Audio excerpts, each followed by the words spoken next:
39. End's Beginning. A breeze whispered in his ear, toying with his hair.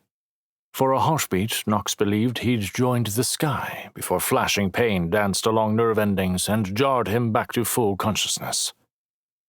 His vision was dark, but he could feel the sun touching his face and dirt scraping under his feet. He blinked his eyes clear. 2 burly men dragged him by his armpits. His hands, as ever, were bound in the thick power-blocking manacles behind his back. He could hear the distinctive voice of the Tumulcian commander giving orders ahead. He tried to gather his strength and pulled against the restraints. Visions of snapping the commander's neck filled his mind. The manacles arced, cutting his attempts short.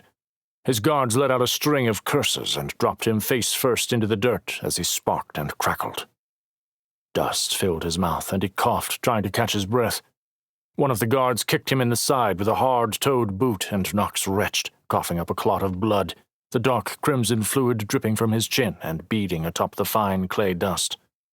Rough hands dragged him a few steps further and dumped him unceremoniously to the ground. The commander stood in front of him. "If I kill her, Kip will be safe." Kill her and possibly spare the whole of the Mercurial a drawn-out war. But he was powerless, lying at her feet, drooling blood. The sky's gift within him was a dying ember, its heat a forgotten thing. Knox didn't look up. "Take him to the tent. Our guests will be here soon. Make sure everything is ready," the commander barked in Tumulcian. The thick-sounding language rolled like stones through water. Again dragged forward, they crossed an open yard where groups of soldiers pulled up large stumps before they stepped into one of the domed-style tents Knox had seen outside of Beryl. This one was large enough to host a full council.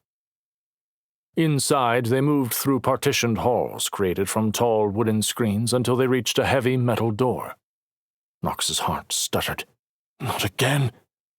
One guard dragged the door open. Instead of light and reflective metal, the space was dark. Solid wood panels created a box blocking off the tented ceiling high above. A pile of rags was heaped in the center with a single bucket in the corner. The guards dropped him in the room, and the door closed behind them with a solid-sounding thud. Narrow beams of light cut across the room from window slits. Knox didn't move. He didn't think of what the commander had planned next. Instead, he focused on this small slice of paradise, a reprieve. Here there were no glaring lights, no lenses watching, no speakers barking at him, and most of all, no metal. His hand drifted over the floor mat of woven plant fiber and let out a long, slow breath. He tentatively pulled on his power, and the faintest hint of warmth moved through him as he closed his eyes. "Knox!" He woke with a start, sitting up. Emilia stood over him, and he looked around, confused. Instead of a thin mat beneath him, he lay on a thick burgundy blanket in a small clearing. Around him, ancient maples with broad limbs created a gentle canopy overhead. The air was warm and still. A younger version of Emilia laughed and held out her hand. "Come on, Sleepy." At the music of her voice, he flopped back on the blanket, looking up at her with a lazy smile. Curls danced around her face, and her dark eyes were warm and full of their usual fire. She wore dark, fitted pants, but with more pockets than he would know what to do with, but that was, no doubt, the very reason she picked them. The cut of her top highlighted not only her curves but her strength. Skies above this woman. "We're going to be late," she said, cocking her hip and giving him a look of mock severity. "Since when are you late for anything?" "I think I'm going to make it a habit," he said, and gestured for her to join him. After a moment's hesitation, she smiled and lay down next to him, tucked into his side. "Who knew Terran had it right all these years, skipping out on responsibility? This is far better than going to a council meeting." She let out a light laugh and rolled to face him. "If we don't go soon, people will get suspicious." He leaned in and kissed the end of her nose. "Forget them." You were the one who said we needed to be careful. He kissed the edge of her mouth, and then slowly up her jawline, lingering at her neck. His hand found her hip and pulled her closer. I feel brave with you. She pulled his mouth to hers and kissed him fully. He lingered in the warmth of it for a moment before she put a hand on his chest. We need to go. Meet me behind the shop later tonight.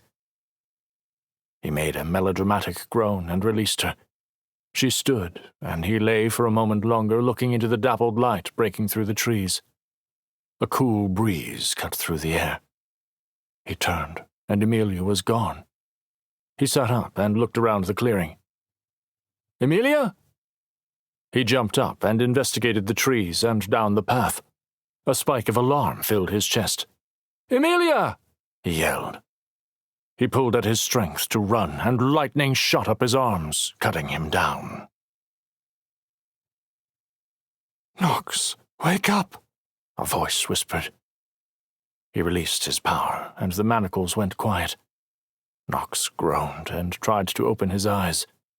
The stale smell of stagnant heat replaced the dream. Dim light from the door mocked the sunlight of moments before. He repressed a shudder.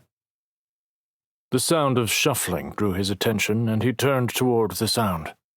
His face dragged across the filthy floor mat, and an unbidden groan escaped his lips at the movement. The mound of rags was crawling toward him. Lay still. Breathe. That's right. You're okay, a hoarse voice coached. A voice he knew, no matter how tattered it sounded. Maven. A cold ember of hope reignited. I'm here.